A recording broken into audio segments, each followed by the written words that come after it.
maamulka gobolka Shabeellaha Dhexe kan degmada Jowhar ayaa qalab xafiiseed kala wareegay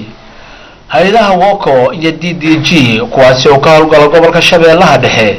munaasabada qalabka lagu wareejinayay ayaa sidoo kale qalab xafiiseed waxaa lagu wareejiyay odayaasha dhaqanka oo dhawaan la magac baxay Duubalaas oo ka dhisan magaalada Jowhar ugu horeyntii waxa hadalaha isu daba maray mas'uuliyiin ka tirsan hay'adahaasi waxaana kamid ah gudoomiyaha hay'adda WOCO Faadumo Axmed Faadumiyari iyo sidoo kale madaxa mashaariicda hay'adda WOCO Mahad Salaad Jaamac waxayna kaga hadleen qalabka ay wareejinayaan inta uu ka kooban yahay iyo goobaha loogu talagalay qalab xafiiseedka oo halkaan soo dhigay nama kaafiyo laakiin waxa waaye dhaba hadii afurto dhaba itus way ahayd ansaanka tusay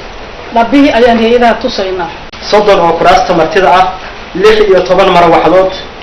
sidoo kale 12 kombiyuutar oo kombiyuutarada ah desktopka iyo sidoo kale 9 binitar 9 armaajo xafiiseed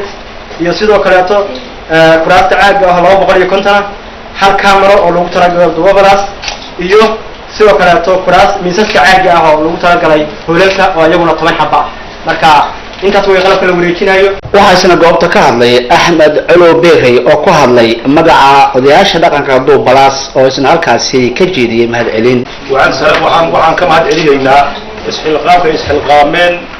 tababarka ka bacdi ay yiraahdeen waxaan rabnaa inaan gobol iyo degmo iyo Duubalaas baan xafiisman ay ku laabtaan u qalabayno anagana ku hadlaa Duubalaas waxaan dhanna Duubalaas waa ka mahad celinaynaa boqolkiiba waxayna halkaas ka hadlay mas'uuliin ka tirsan maamulka degmada Jowhar ugu horeeyay gudoomiyaha degmada Jowhar Ismaan Maxamed Muqtaar Ismaan Baari wili anaga ma arkin qalab heerkan gaarsiisan maamul ahaan soo gaaro waxaa farxad kale maanta odayaasheena dhaqanka Duubalaas loo magac daray iyaguna in maanta ay qalabku ay helaan xafiisyo ay helaan ugu dambeyntii waxa hadaladii soo gabagabeeyay mas'uuliin ka tirsan maamulka gobolka Shabeellaha Dhexe gaar ahaan gudoomiye ku-xigeenka gobolka Shabeellaha Dhexe dhinaca siyaasadda iyo sidoo kale gudoomiye ku-xigeenka gobolka Shabeellaha Dhexe dhinaca maaliyadda ahna ku sameeya gudoomiyaha gobolka Shabeellaha Dhexe Cabdullaahi Shitaa waxayna bogaadiyeen WOCO iyo DDG